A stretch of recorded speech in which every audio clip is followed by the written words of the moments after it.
Constance Blackwood, born November 14th, Scorpio, the secret nature.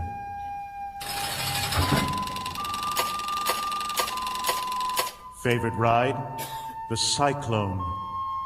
The only honor Constance Blackwood was to receive in her short lifetime was Nicest Girl in Homeroom, 3 years in a row. An award she secretly threw in the dumpster behind her local Kentucky Fried Chicken on her way home.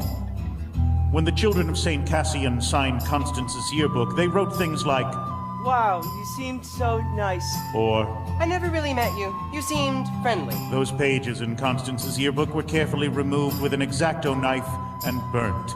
Constance Blackwood, the nicest girl in town. So, I lost my to a carny in a porta potty before I died. Like 3 hours before.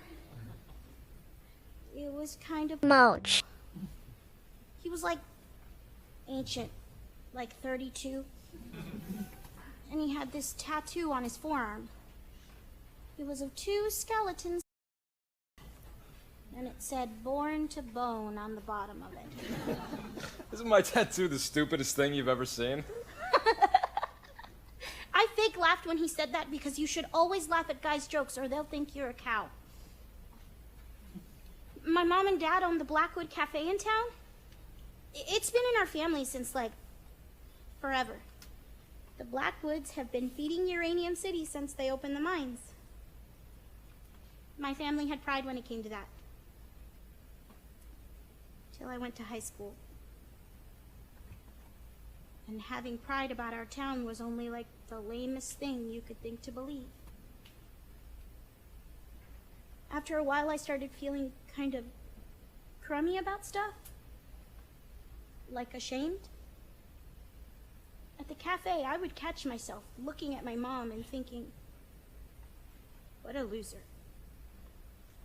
A stupid, dead-end loser in a stupid, dead-end town. My parents were good people. And all I could do was think horrible things about it. I really wish I'd never thought those things.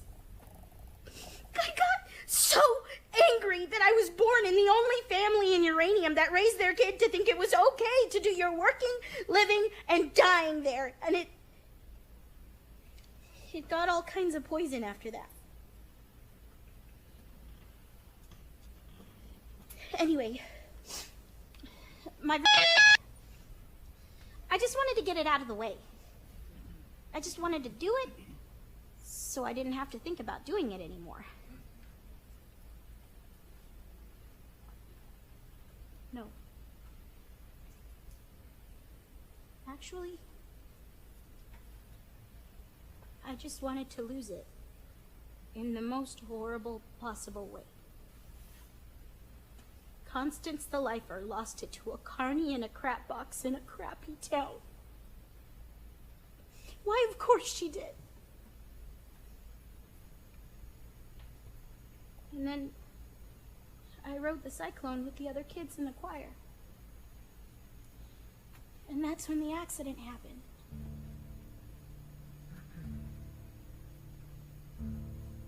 We were at the top of the loop when the roller coaster made this kind of screaming metal sound. Sparks were shooting all over the place, and then the screaming and the sparks just stopped. And there was like this weightlessness. My heart jumped a gazillion beats a second, but I didn't scream like the other kids, no. I was just soaking it all in. Because on a certain level, it was so rad. And it was like something unlocked in me. My heart welled up with all this love for everything.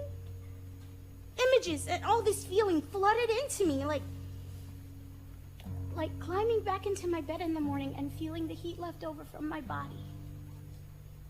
Hanging upside down from the monkey bars until my head starts to tingle. Oh, smelling Jiffy markers.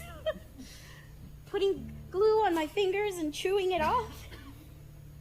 Listening to music and dancing around my room before going out to a party and pretending I'm going to have the perfect time. finishing an essay, undoing a knot, pizza night, Halloween, watching my baby brother dance naked to ABBA, being in the choir at the height of the Hallelujah chorus and feeling all the voices rattle my bones.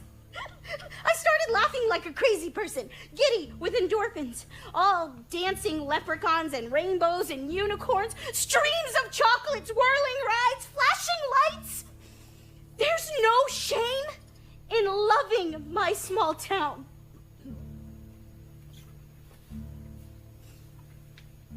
The only good things that happened to me happened in uranium. It took a horrible accident for me to realize how goddamn wonderful everything is.